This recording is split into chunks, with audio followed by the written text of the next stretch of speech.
तो स्वागत है दोस्तों आप सभी का एक बारी फिर से हमारे इस प्यारे से छोटे से यूट्यूब चैनल पर। और मैं आयुष पांडे आपका स्वागत करता हूं।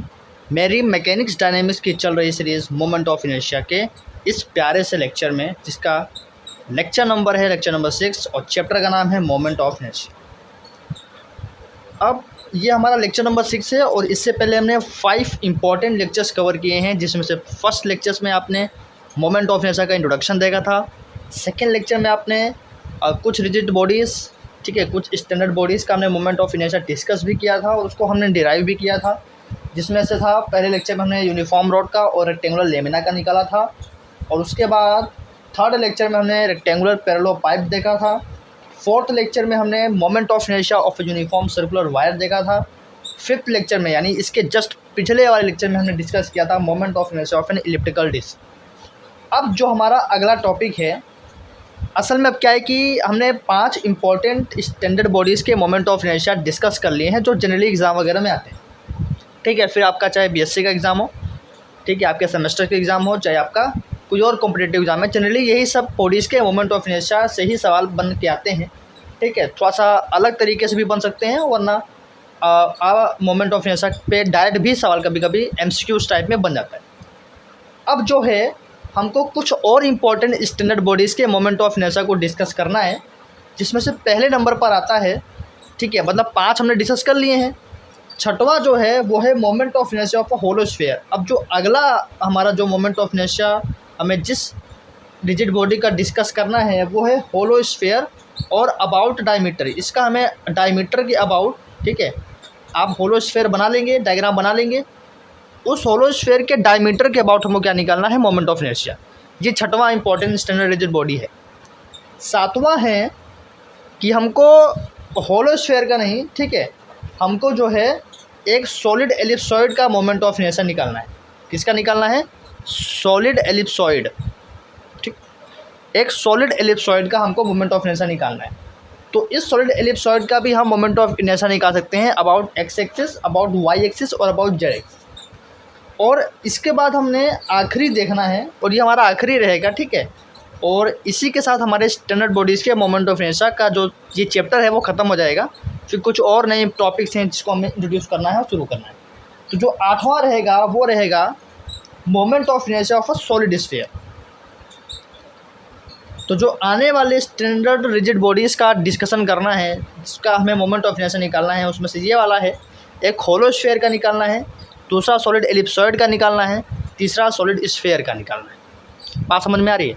मतलब अब यही सिर्फ 3 इंपॉर्टेंट रिजिड बॉडीज़ बचे हुए हैं जिसका हमें moment of inertia find out करना है। लेकिन हमें जब इन तीनों रिजिड बॉडी का, इन तीनों बॉडी का जब हम मोमेंट ऑफ इनर्शिया निकाल रहे होंगे तो कुछ इंपॉर्टेंट चीज़ों की ज़रूरत पड़ेगी, क्योंकि बीच में हमको इंटीग्रेशन करना होता है मोमेंट ऑफ इनर्शिया निकालने के लिए, और वो इंटीग्रेशन को सॉल्व करने के लिए हमें कुछ इंपॉर्टेंट फंक्शंस की ज़रूरत पड़ेगी, जिससे हम कहते हैं, जिसे आप स्पेशल फंक्शंस का भी नाम दे सकते हैं, जिसका आपने नाम कभी सुना होगा, गामा फंक्शंस, बीटा फंक्शंस, ठीक है, ये वगैरह वगैरह आपने नाम सुने होंगे, डिरिचलेट इंटीग्रल वगैरह हो गया। तो इन सारे इंटीग्रल या ये सारे इंटीग्रेशन को सॉल्व करने के लिए हमें ठीक है, इनके बारे में थोड़ा बहुत पता होना चाहिए, क्योंकि जब हम इंटीग्रेशन कर रहे होंगे तो इनकी ज़रूरत पड़ेगी, क्योंकि अगर ये हम इसका हम यूज़ नहीं करेंगे तो वो इंटीग्रेशन ही सॉल्व नहीं होगा। ठीक है, तो जो हमारा सबसे इम्पॉर्टेंट है वो है, सबसे पहला है, सबसे पहला जो है वो है गामा फंक्शन। तो आज का जो लेक्चर है वो स्पेशली इसी पर मैं रख रहा हूँ कि गामा फंक्शंस क्या होता है, गामा फंक्शंस की कुछ प्रॉपर्टीज़ क्या होती हैं, गामा फंक्शंस के इंपॉर्टेंट कौन कौन से फॉर्मूला हैं जिसे हमें माइंड में रखना है। और इसी आपको माइंड में रखना ही नहीं है, इसको आपको लर्न भी कर लेना है, क्योंकि आगे कभी भी किसी भी जगह हम इसकी मदद ले सकते हैं, इसका हम यूज़ कभी भी कर सकते हैं। तो गामा फंक्शंस की सारी प्रॉपर्टीज़, सारे रिजल्ट, सारे फॉर्मूलेज आपको पता होने चाहिए। और उससे पहले गामा फंक्शन होता क्या है ज़रा इसकी बात कर लेते हैं। ठीक है, गामा फंक्शंस क्या होता है, जैसे मान लीजिए हमें किसी भी इंटीग्रेशन को सॉल्व करने के लिए होता है, ठीक है, अगर कोई एक इंटीग्रेशन आ गया तो उस इंटीग्रेशन को सॉल्व करने में गामा फंक्शन मदद करता है। मतलब कोई भी अगर कॉम्प्लिकेटेड इंटीग्रेशन आ गया, ठीक है, कोई भी कॉम्प्लिकेटेड इंटीग्रेशन आ गया, जैसे मान लीजिए हमारे पास एग्जांपल है 0 to इन्फिनिटी, और हमने ले लिया x की पावर 4 इंटू e की पावर -x, और यहाँ पे ले लिया हमने dx। ठीक, जैसे मान लीजिए हमने ये इंटीग्रेशन ले लिया, ये कोई भी और दूसरे टाइप का इंटीग्रेशन ले लिया, जैसे मान लीजिए ये नहीं लिया हमने, 0 to इन्फिनिटी लिया x⁻11 या मान लीजिए 12 ले लिया, कोई बड़ा ले लिया हमने, और यहाँ पे हमने e⁻x ही रखा और यहाँ पे हमने dx लगा दी। मतलब ये एक हमने इंटीग्रेशन बनाने का मदद किया है। और अगर आप देखें यहाँ पे आइलेट रूल लगा सकते हैं, आइलेट रूल लगा सकते हैं, आपने लोअर क्लासेस में पढ़ रखा है इंटीग्रेशन वगैरह, तो आप यहाँ पे आइलेट रूल लगा सकते हैं। बट अगर देखेंगे कि ये बहुत ही कॉम्प्लिकेटेड हो जाएगा, यहाँ पे आपको 4 बार करना पड़ेगा, यहाँ पे आपको 12 बार करना पड़ेगा, पावर 4 और 12 है। तो ये एक जो इंटीग्रेशन होगा इसको सॉल्व करने में आपको बहुत समय लगेगा, और मतलब कहीं भी आप फंस सकते हैं, और फंस जाएंगे तो फिर फंस ही जाएंगे, निकलना बहुत मुश्किल हो जाएगा। तो ऐसे कॉम्प्लिकेटेड इंटीग्रेशन को सॉल्व करने के लिए ये एक इम्पॉर्टेंट खतरनाक हथियार हमारे पास है, और वो है गामा फंक्शन। जब तक गामा फंक्शन है तब तक ऐसे इंटीग्रेशन या ऐसे इंटीग्रल जो आपको यहाँ पे भी दिख रहे हैं स्क्रीन पर, बिल्कुल भी परेशान नहीं करेंगे जब तक हमारे पास गामा फंक्शन है, जब तक हमारे पास बीटा फंक्शन है। असल में गामा फंक्शन क्या होता है, वन वेरिएबल के लिए होता है। जैसे मान लीजिए यहाँ पे, जैसे मान लीजिए आपके पास यहाँ पे सिर्फ x ही है, मतलब यहाँ पे x ही आ रहा है, यहाँ पे कोई y नहीं है, यहाँ पे कोई दूसरा वेरिएबल नहीं है, यहाँ पे सिर्फ x है, या फिर सिर्फ y है, या फिर सिर्फ z है, मतलब सिर्फ एक ही वेरिएबल आपको यहाँ पे दिख रहे होंगे। तो ऐसे कंडीशन में आप यहाँ पे जब आपको ऐसे इंटीग्रेशन दिख रहे होंगे, ऐसे इंटीग्रल दिख रहे होंगे, तो समझ जाइए कि और अगर वो कॉम्प्लिकेटेड हैं, आप इसे सॉल्व नहीं कर पा रहे हैं, और ऐसा कुछ फॉर्म नज़र आ रहा है और सिर्फ एक ही वेरिएबल प्रेजेंट है, तो समझ लीजिए गामा फंक्शन लगने वाला है। बीटा फंक्शन में क्या होता है, बीटा फंक्शन भी एक स्पेशल फंक्शन ही होता है गामा फंक्शन की तरह। वहाँ पे 2 वेरिएबल आ जाते हैं, ठीक है, वहाँ पे 2 वेरिएबल आ जाते हैं। हालांकि अभी हम आज के लेक्चर में बीटा फंक्शन को डिस्कस नहीं करेंगे, बीटा फंक्शन को हम फिर कभी डिस्कस करेंगे। लेकिन बीटा फंक्शन में क्या है, 2 वेरिएबल आ जाएंगे, x y z x, मतलब ये 2 वेरिएबल का यहाँ पे कंपोजिशन रहेगा, ठीक है। तो गामा फंक्शन जो है ऐसे कॉम्प्लिकेटेड इंटीग्रेशन को सॉल्व करने में मदद करता है। जैसे मान लीजिए यहाँ पे पावर 4 है, यहाँ पे पावर 12 है, तो इसकी डायरेक्ट वैल्यू गामा फंक्शन से क्या हो जाएगी, गामा 5। इसकी गामा फंक्शंस को मतलब गामा फंक्शन का हम यूज करने पे इसकी जो वैल्यू निकल कर आएगी वो आएगी गामा 12, ठीक है। गामा 5 की वैल्यू क्या होती है, गामा 12 की वैल्यू क्या होती है बताएंगे। बट समझिए कि इतना बड़ा इंटीग्रेशन डायरेक्ट गामा 5 और गामा 5 की वैल्यू आप निकाल लोगे, बहुत आसान है, मैं बताऊंगा अभी। गामा 12 कितना आसान हो गया, आप समझ रहे हैं कितना आसान हो गया, इतना खतरनाक दिख रहा था। अगर हम थोड़ा सा दिमाग लगाएं, हाँ देखिए गामा फंक्शन मतलब ये बहुत ही कॉम्प्लिकेटेड इंटीग्रल है, गामा फंक्शन के फॉर्म का है, और डायरेक्ट रिजल्ट हम लगाएंगे, यहाँ पे जो पावर है एक बढ़ जाती है, गामा 5 हो जाएगा, और यहाँ पे यहाँ पे 13 आएगा, तो यहाँ पे यहाँ पे पावर 12 है तो एक बढ़ जाएगा, गामा 13 आ जाएगा। बात समझ रहे हैं। तो इतने कॉम्प्लिकेटेड इंटीग्रल को सॉल्व करने के लिए गामा फंक्शन हमारे पास मौजूद है। तो अभी सवाल करते हैं, मतलब अभी हमारा जो इम्पोर्टेंट पॉइंट है, एक्चुअली गामा फंक्शन होता क्या है और किन इंटीग्रल को सॉल्व करने में यहाँ पे लगता है। तो गामा फंक्शन क्या होता है, ज़रा देखते हैं इसको ध्यान से। गामा फंक्शन इन टाइप के इंटीग्रल को सॉल्व करने के लिए होता है। किन टाइप इंटीग्रल को सॉल्व करने के लिए होता है, जैसे मान लीजिए हमारे पास अगर इंटीग्रल जो है इस टाइप का है, जिसकी जो लिमिट है वो 0 से इन्फिनिटी है, और अंदर है x⁻n−1 इंटू e⁻x dx, ठीक है। और अब इसकी वैल्यू क्या होगी, हम गामा फंक्शंस का यूज़ करके डायरेक्टली निकाल सकते हैं। मतलब अगर आपके पास इंटीग्रल कुछ इस टाइप का है, जहाँ पे x मतलब एक ही वेरिएबल का है, x से x दिख रहे हैं आपको, ठीक है। आप यहाँ पे y⁻n−1 इंटू e⁻y डिवाइड भी हो सकता है, मैं मना नहीं कर रहा हूँ, मतलब एक ही वेरिएबल प्रेजेंट होना चाहिए। अब x की पावर में n-1 है, यहाँ पे n-1 है, और जब हम गामा फंक्शन लगाएंगे ऐसे इंटीग्रल को सॉल्व करने के लिए, ऐसे ही इंटीग्रल फॉर्म को, मतलब जो इंटीग्रल इस टाइप के हैं, इस फॉर्म के हैं, उसी फॉर्म में हम गामा फंक्शन आसानी से लगा सकते हैं। इस बात को आपको यहाँ पे ध्यान देना है, ठीक है। तो डायरेक्टली गामा फंक्शन का यूज़ करके यहाँ पे लिखेंगे गामा n। क्या लिखेंगे हम यहाँ पे, गामा n। मतलब यहाँ पे x की पावर n-1 है, तो जब गामा फंक्शन अप्लाई करेंगे, गामा फंक्शन का हम यहाँ पे इस्तेमाल करेंगे, तो यहाँ पे एक वैल्यू बढ़ जाती है, n-1 से +1, मतलब एक और बढ़ जाती है, यहाँ पे n हो जाता है, तो गामा n हो जाएगा। तो डायरेक्टली इसका आंसर गामा n हो जाएगा। तो ये होता है गामा फंक्शन। आप इसको ध्यान से नोट कर लीजिए, नोट्स में बना लीजिए, ठीक है। टॉपिक डालिए गामा फंक्शन, ठीक है। ऐसे इंटीग्रल हम सॉल्व नहीं कर सकते, लेकिन हम गामा फंक्शन की मदद से इनकी वैल्यू डायरेक्टली निकाल सकते हैं। जैसे यहाँ पे पावर 4 थी, ठीक है, यहाँ पे पावर 4 थी तो डायरेक्टली गामा 5 एक पावर बढ़ गई, और यहाँ पे पावर 12 थी तो एक पावर यहाँ पे बढ़ गई 13। तो गामा 5 गामा 13 इसके आंसर हो गए। जैसे हो गए, हमने इस चीज़ का यूज़ किया है और यही है गामा फंक्शन। हमने इस चीज़ का यूज़ किया है, यही है गामा फंक्शन, और ये बहुत इंपॉर्टेंट है। अभी हम जो भी आगे मोमेंट ऑफ इनर्शिया निकालने वाले हैं बॉडी का, वहाँ पे हम ये गामा फंक्शन यूज़ कर रहे हैं। अब गामा फंक्शन को यूज़ कर रहे होंगे, अब मुझे आप ये बताइए कि गामा एन अगर ये है तो गामा एन प्लस 1 क्या होगा। ठीक है, आप ध्यान से देखिएगा, यहाँ पे गामा एन है तो यहाँ पे एक्स की पावर में एक कम था। अगर मैं गामा एन प्लस 1 कर दूँ तो, अगर मैं गामा एन प्लस 1 कर दूँ तो अब एक्स की पावर में एक कम होगा, एक कम होगा मतलब अब एक्स की पावर में एन होगा। बात समझ रहे हैं? अब ये कुछ ऐसा होगा, मतलब गामा एन प्लस 1 की वैल्यू क्या होगी इंटीग्रल फॉर्म में, 0 to इन्फिनिटी एक्स की पावर एन और ए की power minus X as it is D X. ठीक है, यहाँ पे एन है तो एक बढ़ जाती है गामा में, तो गामा एन प्लस 1। यहाँ पे एक्स की पावर एन माइनस 1 है तो 1 बढ़ गई गामा एन, इसलिए गामा एन प्लस 1 की वैल्यू क्या होती है, ये होती है। इसी तरीके से आप गामा एन माइनस 1 निकालिएगा। ठीक है, ठीक है, आप इसी तरीके से आप गामा एन माइनस 1 निकाल सकते हैं।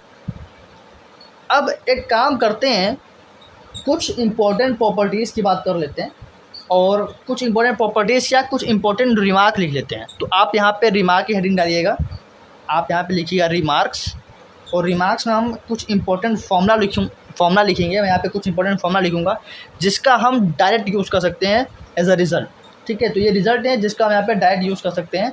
कोई यहाँ पे सॉल्व करने के लिए कोई यहाँ पे सोचने जरूरत नहीं, क्योंकि हम सीधे गामा फंक्शन का यूज़ करके सीधे हम इसका यूज़ कर सकते हैं। जैसे एक तो गामा एन प्लस 1 आपने ये देखा कि इस मतलब ऐसा गामा एन प्लस 1 की वैल्यू इंटीग्रल फॉर्म में कुछ इस तरीके से दिखेगी, लेकिन अगर गामा एन प्लस 1 हमको बीच में कहीं यूज़ करना पड़ा तो हम इसको और किस तरीके से यूज़ करेंगे।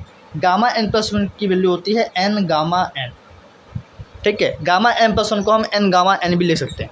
ठीक है, यहाँ पे एन है, एन में प्लस 1 ऐड हो रहा है तो ये वाला एन बाहर आएगा और फिर इसी का गामा हो जाएगा। ठीक है, एन गामा एन, या ठीक है, या अगर हमारे पास गामा एन है तो गामा एन को हम क्या लिखेंगे, N minus 1 gamma N minus 1।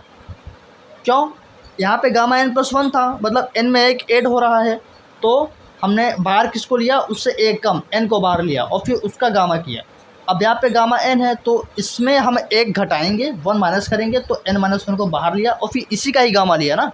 ऊपर वाले को देखते हुए हमने ये नीचे वाला लिखा है, तो गामा एन की जो वैल्यू होगी वो N minus 1 gamma N minus 1 होगी। ये पहला फॉर्मूला है जिसको हम डायरेक्टली किसी भी क्वेश्चन में यूज़ कर सकते हैं अगर वहाँ पे गामा फंक्शंस अप्लाई होने वाला है तो। ठीक है, gamma N plus 1 is equal to N gamma N, या गामा एन को भी इसी तरीके से लिख सकते हैं N minus 1 gamma N minus 1। अब अगला जो फॉर्मूला है उसको भी हम लिख लेते हैं। ठीक है, सेकेंड यहाँ पे आप लिखेंगे, सेकेंड जो फॉर्मूला है वो है गामा एन प्लस 1। तो अभी हमने देखा, क्या देखा, गामा एन प्लस 1 को हम एन गामा एन लिख सकते हैं, लेकिन गामा एन प्लस 1 की एक और वैल्यू होती है। मतलब अगर आपने ये वाला इंटीग्रेशन अगर आपने कहीं पा रहे हैं, मतलब इस टाइप के अगर आप इंटीग्रेशन कहीं पा रहे हैं तो गामा एन प्लस 1 होता है, मतलब यहाँ पे गामा एन माइनस 1 होगा तो गामा एन हो जाएगा। ठीक है, जैसे यहाँ पे गामा एन प्लस 1 होगा तो यहाँ पे मतलब यहाँ पे एन होगा तो गामा एन प्लस 1 हो जाएगा। लेकिन ये गामा एन प्लस 1 की वैल्यू अगर आपको बता दूँ तो बहुत आसानी हो जाएगी और सॉल्व करने में, क्योंकि ये गामा क्या है, गामा एन प्लस 1 को सॉल्व कैसे करेंगे। मान लीजिए कि हमने सेमेस्टर के एग्ज़ाम है, हम कहीं से भूल गए कि गामा एन प्लस 1 की वैल्यू क्या है, तो हम डायरेक्ट वही लिख के आ गए कि ये गामा समथिंग होगा। लेकिन कभी कभी गामा को सॉल्व भी करना होता है, तो गामा एन, ये स्टैंडर्ड रिजल्ट है, गामा एन प्लस 1 की वैल्यू होती है एन फैक्टोरियल डायरेक्ट। ठीक है, गामा एन प्लस 1 की वैल्यू होती है एन फैक्टोरियल, जो यहाँ पे एन है उसी का आपको फैक्टोरियल करना है, तो गामा एन प्लस 1 की वैल्यू होती है एन फैक्टोरियल। इसके अलावा जो तीसरा फॉर्मूला है वो हम इसी को देखते हुए बना सकते हैं। अगर गामा एन प्लस 1 की वैल्यू एन फैक्टोरियल होती है, यानी एक कम होती है, तो गामा एन की क्या हो जाएगी, एन माइनस 1 फैक्टोरियल। ठीक, गामा एन की क्या हो जाएगी, एन माइनस 1 फैक्टोरियल। बात समझ में आ रही है? तो फाइनली जो हमारा फॉर्मूला निकल कर आता है वो आता है कि जो हमारे पास इंटीग्रल था 0 to इन्फिनिटी ई की power minus x into x की पावर एन डी एक्स, जिसका आंसर आ रहा था गामा एन प्लस 1। ये किसके बराबर होता है, ये होता है एन फैक्टोरियल के बराबर। तो आप इसको नोट कर लेंगे क्योंकि ऐसे चीज़ें हम यहाँ पे सवालों में यूज़ करेंगे। ठीक है, गामा एन प्लस 1 की वैल्यू हो जाएगी एन फैक्टोरियल। अब गामा फंक्शन से रिलेटेड कुछ प्रॉपर्टीज़ भी देख लेते हैं। तो प्रॉपर्टी नंबर 1 आप लिखेंगे प्रॉपर्टीज़ ऑफ, अभी कुछ और इंपॉर्टेंट फॉर्मूले हैं जिसका मैं यहाँ पे यूज़ करना है। खैर फिलहाल तो अभी हम कुछ और प्रॉपर्टीज़ को देख लेते हैं, फिर आगे बढ़ते हैं। ये वीडियो कुछ बड़ी हो सकती है, लेकिन अगर आपको गामा फंक्शन को समझना है तो प्लीज़ शुरू से आखिरी तक बने रहिए, क्योंकि मैं यहाँ पे कुछ ऐसे भी फॉर्मूले लिखवा रहा हूँ जो शायद कॉलेज में ना लिखवाए जाएँ, ठीक है, क्योंकि ये स्पेशल फंक्शंस होते हैं। ज़्यादातर एमएससी वगैरह में देखने को मिलेगा फर्स्ट ईयर में, और कहीं कहीं एबीएससी थर्ड ईयर में, वरना तो ये एमएससी के सिलेबस में ज़्यादा होता है। तो ये बहुत इंपॉर्टेंट चीज़ है कि मैं यहाँ पे बीएससी के सिलेबस में इसको कवर करवाने का प्रयास कर रहा हूँ। तो ये बहुत इंपॉर्टेंट चीज़ है, वो भी कि मोमेंट ऑफ इनर्शिया जैसे इंपॉर्टेंट मैकेनिक्स डायनेमिक्स की सीरीज़ में। तो वैसे तो मैं इसका अलग से वीडियो बना सकता था, गामा फंक्शन एक इम्पॉर्टेंट है, लेकिन मैं इसको इसी प्लेलिस्ट में डालूँगा ताकि आपको कोई प्रॉब्लम ना हो, ताकि आप जो अभी मैं बचे हुए 3 जो हमारे स्टैंडर्ड बॉडीज़ हैं उनका हमें मोमेंट ऑफ इनर्शिया निकालना है, ताकि उनका मोमेंट ऑफ इनर्शिया हम कैसे निकाल रहे हैं, वहाँ कैसे गामा यूज़ कर रहे हैं, ताकि आपको ये पता रहे। इसलिए आप इसी प्लेलिस्ट में जब आप आगे बढ़ेंगे तो अगर आपको कहीं प्रॉब्लम होती है तो वापस आप इसी वीडियो पे आके देख सकते हैं। इसलिए मैं आप इसको इस प्लेलिस्ट में डालने का प्रयास करूँ। तो गामा जो फंक्शन होता है वो ये होता है, आप देख सकते हैं गामा फंक्शन ये होते हैं। अब प्रॉपर्टीज़ इस गामा फंक्शन की देखते हैं। तो ये जो n है, ठीक है, अगर ये n हमारे पास एक पॉजिटिव इंटीजर है, if n is positive integers, अगर हमारे पास ये जो n है वो पॉजिटिव इंटीजर हुआ तो क्या होगा। जैसे एग्जांपल ले लेते हैं, हमने एग्जांपल ले लिया, हमने n को ले लिया गामा 5। जैसे पिछले हमने देखा था ना कि गामा x की पावर 4 लिया था, तो आपने उसकी वैल्यू गामा 5 हो जाती है। तो गामा 5 की वैल्यू क्या होगी, तो गामा 5 की वैल्यू होगी 5 माइनस 1 का फैक्टोरियल, मतलब 4 फैक्टोरियल, मतलब 4 इंटू 3 इंटू 2 इंटू 1 मतलब 24। इसका आंसर 24 आता है, ठीक है, इसका आंसर 24 आता है। तो गामा 5 अगर n कोई भी पॉजिटिव इंटीजर है तो उसमें आप एक कम कर दीजिए, उसका फैक्टोरियल ले लीजिए। तो गामा 5 में हमने 5 माइनस 1 कर दिया और उसका फैक्टोरियल कर लिया, ठीक है। बात समझ में आ रही है क्यों किया, क्योंकि ये एक प्रॉपर्टी है जिसका हम यूज़ कर रहे हैं। बाकी आप यहाँ पे देख सकते हैं ऐसा, और इसका मैंने अभी फॉर्मूला ऊपर लिखवाया भी है कि गामा 5 माइनस 1 फैक्टोरियल क्यों हो रहा है, क्योंकि आप देख सकते हैं अगर n एक पॉजिटिव इंटीजर है तो हम ये वाला फॉर्मूला भी यूज़ कर सकते हैं, gamma n is equal to n minus 1 factorial. तो हमने यही वाला फॉर्मूला यहाँ पे यूज़ करने का प्रयास किया है। अब कुछ स्पेशल रिजल्ट हैं, जैसे गामा 1 भी हम ऊपर वाला फॉर्मूला कर सकते हैं, 1 माइनस 1 कर देंगे, 1 माइनस 1 कर देंगे तो 1 माइनस 1 फैक्टोरियल मतलब 0 फैक्टोरियल, और 0 फैक्टोरियल की वैल्यू होती है 1। ये आपने परमुटेशन वगैरह में पढ़ा रखा होगा कि किस फैक्टोरियल की क्या वैल्यू होती है, तो 0 फैक्टोरियल हमेशा 1 होता है। अब सवाल आता है कि गामा 0 क्या होगा, तो गामा 0 भैया इनफाइनाइट होता है। गामा 0 की जो वैल्यू होती है वो होती है इन्फिनिटी। तो ये आपको यहाँ पे याद रखना होगा। तो मैंने कुछ इंपॉर्टेंट प्रॉपर्टीज़, मतलब पहली प्रॉपर्टी बताई और उसका कुछ एग्जाम्पल भी दिखाने का प्रयास किया है। इसी तरीके से आप गामा 6, गामा 7, गामा 2, गामा 3 निकाल सकते हैं। और कहते हैं कि गामा 2 और गामा 3 ज़्यादा यूज़ करते हैं। तो गामा 2 की वैल्यू क्या हो जाएगी, गामा 2 की वैल्यू हो जाएगी 2 माइनस 1 का फैक्टोरियल मतलब 1 फैक्टोरियल मतलब 1। तो गामा 2 की वैल्यू भैया 1 हो जाएगी। गामा 2 की वैल्यू क्या हो जाएगी, गामा 2 की वैल्यू भैया 1 हो जाएगी यहाँ से, ठीक है। गामा 3 की वैल्यू हो जाएगी 3 माइनस 1 कर देंगे, 3 माइनस 1 कर देंगे मतलब 2 फैक्टोरियल, 2 फैक्टोरियल मतलब 2 इंटू 1 मतलब गामा 3 की वैल्यू 2 हो जाएगी, ठीक है। गामा 3 की जो वैल्यू हो जाएगी वो 2 हो जाएगी और गामा 2 की वैल्यू 1 हो जाएगी। तो यहाँ से इंपॉर्टेंट क्या है, यहाँ से इंपॉर्टेंट है आपका गामा 1 पता होना चाहिए, गामा 0 के बारे में भी थोड़ी बहुत नॉलेज होनी चाहिए। गामा 6 आप इस तरीके से निकाल सकते हैं। यहाँ पे 5 था तो 4 हो रहा है, यहाँ पे 6 है तो क्या होगा 5 फैक्टोरियल होगा, ये यहाँ पे 6 फैक्टोरियल होगा, ठीक है। इसी तरीके से कर सकते हैं। और अभी हमने पीछे वाले जो एग्जांपल्स लिए थे स्टार्टिंग में, वहाँ पे गामा 13 आया था, तो गामा 13 क्या हो जाएगा 12 फैक्टोरियल हो जाएगा। और इंपॉर्टेंट मैं बता रहा था गामा 1 इंपॉर्टेंट है, गामा 0 इंपॉर्टेंट है, गामा 2 भी यूज़ कर लेते हैं, कहीं कहीं गामा 3 भी डायरेक्टली हम यहाँ पे यूज़ कर सकते हैं कि 1 और 2 इसकी वैल्यू होती है। तो ये है पहली important property, if n is positive integer. अब मान लेते हैं कि n नेगेटिव इंटीजर है। मैं बहुत तेज़ तो नहीं पढ़ा रहा हूँ ना, मुझे आप कमेंट करके बता दीजिएगा, ठीक है। असल में क्या है कि आपका टाइम ना ख़राब हो और मैं ज़्यादा से ज़्यादा कंटेंट दे पाऊँ कम समय में, बस वही कोशिश कर रहा हूँ। If n is negative integers, अगर हमारे पास n नेगेटिव इंटीजर हो गया तो गामा n की वैल्यू हो जाएगी गामा n+1/n। ये बहुत इंपॉर्टेंट फॉर्मूला है। अगर आपके पास n नेगेटिव आ रहा है, मतलब आपको n की वैल्यू जो है वो नेगेटिव फॉर्म में मिल रही है, तो आप ये वाला फॉर्मूला लगाएंगे गामा n+1/n, गामा n+1/n। जैसे एग्जांपल ले लेते हैं ताकि ये फॉर्मूला हम यूज़ भी कर पाएँ। तो एग्जांपल लेके देखेंगे और मैं आपको बता दूँ, ठीक है, अगर n नेगेटिव हो गया, वैसे तो ये फॉर्मूला लगा सकते हैं, ये फॉर्मूला मैं बता रहा हूँ असल में गामा अगर मतलब अगर आपके पास n नेगेटिव आ गया ना, अगर आपके पास n नेगेटिव आ गया कभी भी किसी भी कंडीशन में, अगर आपके पास n नेगेटिव आ गया, मतलब n नेगेटिव ही आ रहा है, पॉजिटिव नहीं है, ठीक है, अगर n नेगेटिव है तो ऑलवेज़ जो गामा n की वैल्यू होगी वो इन्फाइनाइट होगी। मतलब n नेगेटिव इंटीजर्स के लिए, अगर n नेगेटिव इंटीजर्स है तो उसके लिए गामा n यहाँ पे डिफाइन नहीं है, उसके यहाँ पे गामा n डिफाइन नहीं है। कैसे वेरीफाई करेंगे? इसी फॉर्मूला की मदद से वेरीफाई करते हैं। मतलब एक एग्जांपल लेते हैं, यानी एक कोई नेगेटिव नंबर लेते हैं, एक नेगेटिव n लेते हैं और उसके लिए ये फॉर्मूला लगाते हुए ये रिज़ल्ट लेकर आते हैं। और ये रिज़ल्ट हमेशा आप याद रखेंगे कि अगर n नेगेटिव है तो गामा n हमेशा इन्फिनाइट होगा, मतलब डिफाइन नहीं होगा। कब? If n is negative, if n is negative, तो अगर n नेगेटिव है तो गामा n यहाँ पे डिफाइन नहीं है, गामा n की वैल्यू यहाँ पे इन्फिनाइट आ रही है। तो फॉर एग्जांपल लेके समझाता हूँ कैसे हो रहा है ये। तो जब हम एग्जांपल लेते हैं तो मान लेते हैं, क्या एग्जांपल ले लें, हम ले लेते हैं एग्जांपल ले लेते हैं यहाँ पे सेकेंड प्रॉपर्टी के लिए। एग्जांपल हमने ले लिया -4, यहाँ पे हमने n को लिया -4।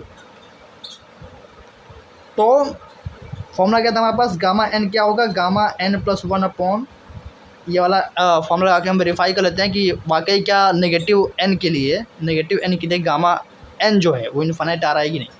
तो ये वाला फॉर्मूला लगाते हैं, तो गामा -4 बराबर गामा -4 + 1/-4, ये क्या हो जाएगा, गामा -3, अंदर सॉल्व करेंगे -3 अपॉन नीचे -4। अब मुझे आप ये बताएं, ठीक है, अब मुझे आप ये बताएं कि गामा -3 क्या हो जाएगा। गामा -3 हो जाएगा, मतलब अब देखिए यहाँ पे फिर से नेगेटिव आ गया, ठीक है, पहले नेगेटिव था तो ये वाला ऐसा हो गया, अब ये फिर से नेगेटिव है तो इसके लिए भी यही वाला फॉर्म लगा सकते हैं। तो क्या हो जाएगा, गामा इसमें लगाएंगे तो -3 और +1 करेंगे अपॉन, यहाँ पे -4 ऑलरेडी था, अब नीचे क्या आएगा -3। बात समझ में आ रही है? मैंने वापस इसके लिए ये वाला फॉर्मूला यूज़ किया है, ठीक है, क्योंकि ये भी नेगेटिव है, इसमें भी गामा लगा हुआ है तो ये वाला फॉर्मूला लगा सकते हैं। इसको फर्दर सॉल्व करेंगे तो ये हो जाएगा गामा का -2, अब फिर से इसमें ये वाला फॉर्मूला लगाएंगे, मतलब ये प्रोसेस चलता जाएगा, गामा -2 और ये नीचे हो गया 4 × 3 मतलब 12 और माइनस प्लस हो गया। गामा -2 में लगाया तो गामा -2 + 1/12 एज इट इज़, नीचे आ गया -2, गामा -2 मतलब गामा -1 और गामा -1 नीचे बच गया -24 को फर्दर सोल्व करेंगे। अब गामा -1 में लगाएंगे तो गामा -1 गड़बड़ हो गया, गामा -1 + 1/-24 एज इट इज़, यहाँ पे आ गया -1, ये अंदर बच गया गामा 0, नीचे आ गया 24। अब भले यहाँ पे नीचे 24 आ गया हो लेकिन गामा 0 तो इन्फिनाइट होता है, इन्फिनाइट अपॉन 24 मतलब इन्फिनाइट। इसलिए अगर n नेगेटिव है, ठीक है, यहाँ पे n-4 था, अगर n नेगेटिव है तो गामा n हमेशा यहाँ पे क्या आएगा, इन्फिनाइट आएगा। और इसलिए मैंने यहाँ पे लिखवाया है if n is negative then gamma n is always infinite. अब सवाल है कि n पॉजिटिव के लिए ठीक है, n नेगेटिव के लिए ठीक है।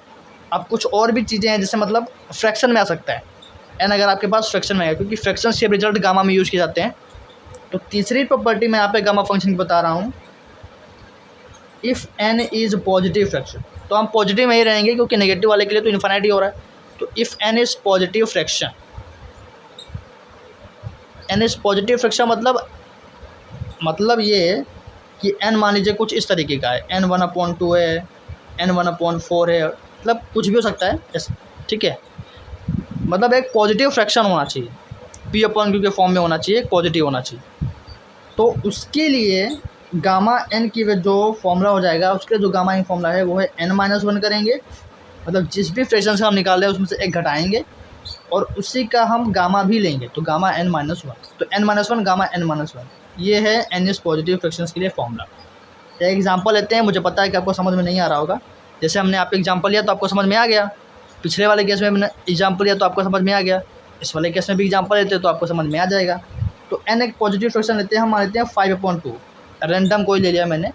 5/2 का अगर मैं निकालने जाऊँगा तो क्या हो जाएगा, गामा ऑफ 5/2, इस तरीके से हम लिखेंगे उस नंबर को गामा के अंदर, गामा 5/2, ये क्या होगा 5/2 माइनस 1 गामा 5/2 माइनस 1, 5/2 माइनस 1 क्या होता है, ये हो जाएगा 5 माइनस 2 मतलब 3/2, अंदर भी कुछ ऐसा ही बचेगा 3/2 गामा 3/2। अब अगेन देखिए यहाँ पे एक n जो मतलब गामा के अंदर जो भी नंबर है वो भी एक पॉजिटिव फ्रैक्शन है, तो इस पर भी ये वाला फॉर्मूला लग सकता है जिससे हम पिछले वाले केस में करते आ रहे हैं। तो ये आपको यहाँ पे देखना पड़ेगा, इसके लिए आपको बिल्कुल सतर्क रहना पड़ेगा कि कहाँ पे क्या यूज़ हो सकता है। अगर ये फर्दर सोल्व हो रहा है तो हम करेंगे, अगेन इसमें हम गामा लगाएंगे तो 3/2 बाहर ही रहेगा, जो ये वाला है 3/2, गामा 3/2 मतलब 3/2 माइनस 1, 3/2 माइनस 1, ये वाला फॉर्मूला लगाएंगे। गामा इसका भी गामा ले लेंगे, मतलब किसका गामा ले लेंगे आप, गामा 3/2 माइनस 1 का लेंगे। बात समझ में आ रही है, गामा 3/2 माइनस 1 का लेंगे तो ये हो जाएगा 3/2, 3/2 में से एक घटाएंगे तो ये आएगा 1/2, अंदर क्या बच जाएगा 1/2, ये हो जाएगा 3/4, अंदर बच जाएगा गामा 1/2। अब मैंने यहाँ पे एक चीज़ और बताता हूँ, गामा 1/2 की वैल्यू होती है रूट पाई, गामा 1/2 की वैल्यू होती है रूट पाई, ये हमेशा होती है, इसको भी आपको याद रखना है। गामा 1/2 की वैल्यू होती है रूट में पाई, क्या गामा 1/2 या 1/2 एक फ्रैक्शन है, पॉजिटिव फ्रैक्शन है, तो इस गामा 1/2 की वैल्यू होती है रूट पाई। ये आप रिजल्ट के तौर पे याद रखेंगे, आप इसको भी निकाल सकते हैं, ठीक है, आप इसको भी निकाल सकते हैं, लेकिन ये इसका जो आंसर आएगा वो यही आएगा, गामा 1/2 जो वैल्यू होती है वो होती है रूट पाई। तो यहाँ पे हम डायरेक्टली अभी यहाँ पे लिख लेते हैं, क्योंकि हम एग्जांपल बता रहा हूँ तो यहाँ पे लिख सकते हैं रूट पाई। तो इसका आंसर आएगा 3 root pi upon 4, 3 root pi upon 4। तो ये हो गया हमारा आंसर। फर्दर आप इसको सॉल्व कर सकते हैं, ठीक है, लेकिन अभी मैं यहाँ पे सिर्फ एक एग्जांपल बताया था कि किस तरीके से सॉल्व होगा, और मैंने यहाँ पे एक और चीज़ बताई कि गामा 1/2 की वैल्यू रूट पाई कैसे होती है, मतलब होती है, ये आपको रिजल्ट आपको यहाँ पे याद रखना है। जैसे ये वाले फॉर्मूले आपको यहाँ पे याद रखने हैं, कौन से वाले फॉर्मूले, ये सारे फॉर्मूले आपको यहाँ पे माइंड में होने चाहिए। वैसे ही गामा 1/2 की वैल्यू रूट पाई होती है, ठीक है। तो मैंने कुछ इंपॉर्टेंट फॉर्मूलेज आपको जो दिए हैं उसका प्लीज़ आप नोट्स बना लीजिएगा, करीबन 1-2 पेज का नोट्स बनेगा, कोई बहुत बड़ा नोट्स नहीं बनेगा गामा फंक्शन पे। अब स्टार्टिंग में मैंने जो बताया था कि इंटीग्रल 0 से इन्फिनिटी e⁻⁻x और x⁻n-1 dx, इसकी वैल्यू क्या होती है, यहाँ पे n-1 है तो एक बढ़ जाएगा गामा है, ये होता है गामा का फर्स्ट फॉर्म, इसे हम कहते हैं first form of gamma function, ठीक है, this is the first form of gamma function. अब गामा फंक्शन का एक सेकेंड फॉर्म भी होता है, हालांकि उसका यूज़ अभी हम आने वाले लेक्चर में नहीं करेंगे, आने वाले लेक्चर में हम बस इसी का यूज़ करने वाले हैं, लेकिन ये होता है फर्स्ट फॉर्म, ठीक है। आपको मैं बता देता हूँ कि किस तरीके से सेकेंड फॉर्म दिखता है, गामा फंक्शन का हम सेकेंड फॉर्म किस तरीके से दिखता है, उसका इंटीग्रल किस फॉर्म का होता है, ये भी मैं आपको बताता हूँ। वहाँ पे आप क्या होगा, वहाँ पे आपको देखने को मिलेगा, यहाँ पे 2 बाहर रहेगा, इंटीग्रल क्या रहेगा, इंटीग्रल में लिमिट वही रहेगी 0 से इन्फिनिटी e⁻⁻x, यहाँ पे 2 बाहर आया है तो x की पावर में 2 जाएगा, इंटू x की पावर में जहाँ पे n है वहाँ पे 2n आ जाएगा, और -1 एज इट इज़ रहेगा। ये होता है गामा फंक्शन का सेकेंड फॉर्म, और इसकी भी वैल्यू गामा n के ही बराबर होती है, इसकी भी वैल्यू गामा n के ही बराबर होती है। तो ये हो गया आपका second form of gamma function, this is second form of gamma function, ठीक। अब जो आने वाले एग्जांपल्स है उसमें एक इम्पॉर्टेंट फॉर्मूला यूज होगा गामा फंक्शन का, तो वो जो एक इम्पॉर्टेंट रिजल्ट है उसको आपको डायरेक्ट यूज़ करना है। अभी वो कहाँ से आ रहा है हम यहाँ पे डिराइव करने नहीं बैठेंगे, उसको आपको डायरेक्ट यूज़ करना है, ठीक है।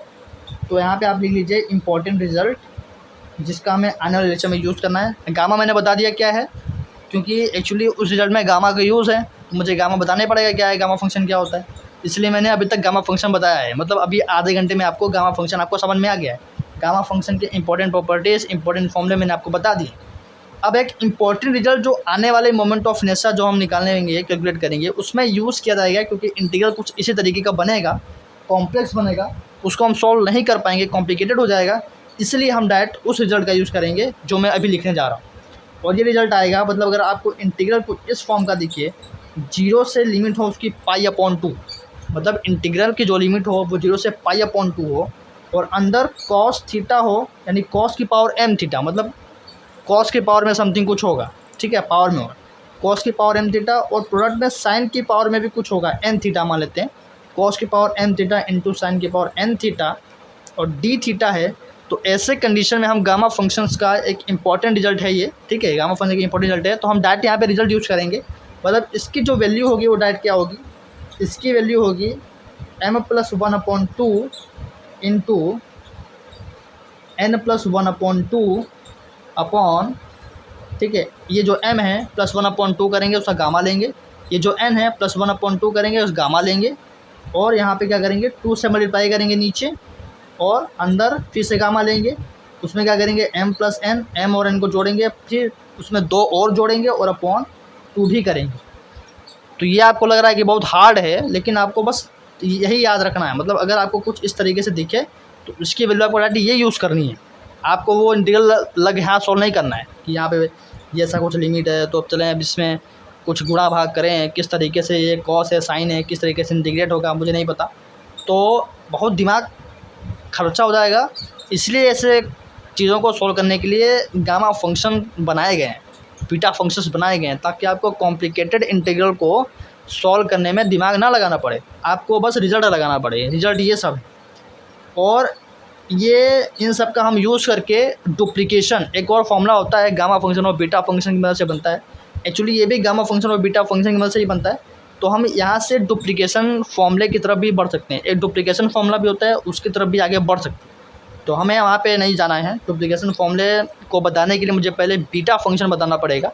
तो हालांकि हमें यहाँ पे बीटा फंक्शन ज़रूरत नहीं है, हमको बस यही एक इम्पोर्टेंट रिजल्ट है जो यूज़ करना था और जो मैंने यहाँ पे बता दिया है। यानी अगर आपको इंटीग्रल कुछ इस तरीके से दिखे तो हमको सीधे ये वाला फॉर्मूला लगा देना है, क्योंकि हमको m की वैल्यू पता रहेगी उस इंटीग्रल में, n की वैल्यू पता रहेगी उस इंटीग्रल में, तो क्या करना है हमको, तो बस यही लगाना है, उसका गामा ले लेना है बस, तो यही सब करना है। तो वो हमारा जो इंटीग्रल है वो बहुत आसान हो जाएगा। तो ये था आज का लेक्चर, जिसमें मैंने गामा फंक्शंस को ना केवल इंट्रोड्यूस किया, बताया कि अगर कोई भी कॉम्प्लिकेटेड इंटीग्रल आ जाए, कोई भी कॉम्प्लेक्स फॉर्म का इंटीग्रल आ जाए, तो किस तरीके से गामा फंक्शन हमारी मदद करता है उसको सॉल्व करने के लिए। गामा एन के हमने 2 फॉर्म देखे, जिसको हम कहते हैं first form of gamma function, जो हमारे पास ये वाला है, ठीक है, ये वाला फर्स्ट फॉर्म और ये वाला सेकेंड फॉर्म। हालांकि सेकेंड फॉर्म की इतनी ज़रूरत नहीं है हमारे पास, फर्स्ट फॉर्म से हमारा काम चल जाता है। और फर्स्ट फॉर्म से भी क्या मैंने बोला है कि हमको सिर्फ यही यूज़ करना है, हमको सिर्फ यही वाला रिजल्ट यूज़ करना है। तो फिर मैंने, ठीक है, अगर हमको ये वाला यूज़ करना है तो हमको कम से कम ये पता होना चाहिए, क्योंकि अगर हमको मान लीजिए m और n की वैल्यू हमारे पास 3 और 4 है, एक बार रिलेट कर लेते हैं कि m की वैल्यू 3 और 4 है, तो इस रिजल्ट को अगर हम यूज़ करेंगे तो वैल्यू क्या हो जाएगी, m की वैल्यू 3 है तो 3 + 1/2 इंटू n की वैल्यू 4 मैंने ली है, मान लीजिए 4 + 1/2, ठीक है। मान लीजिए कुछ ऐसा फॉर्मूला बना है, ऐसा कोई इंटीग्रेशन हमारे पास है, 0 से इंटीग्रल 0 से π/2 cos की power 3 cos cube theta into sine की power 4 theta into d theta. तो m की वैल्यू मिल गई 3, n की वैल्यू हमको मिल गई 4 मान लेते हैं, और फिर हम ये फॉर्मूला लगा देंगे गामा का, गामा 3 + 1/2 इंटू गामा 4 + 1/2, 2 बाहर ही है, फिर m की वैल्यू क्या है 3, n की वैल्यू है 4 + 2/2।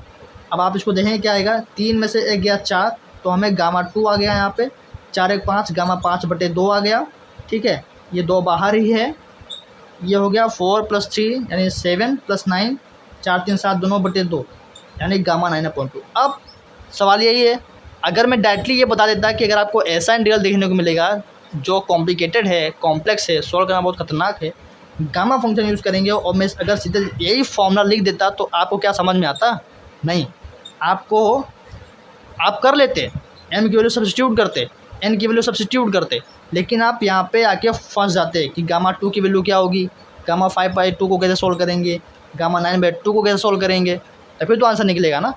इसीलिए मैंने इतना बड़ा यहाँ पे आपको ये सब बताया है, गामा 2 की वैल्यू क्या होगी, गामा 3 की वैल्यू क्या होगी, अगर n नेगेटिव होगा तो क्या होगा, n नेगेटिव होगा तो गामा n इन्फानाइट होगा, तो उसकी तो बात ही नहीं करनी है।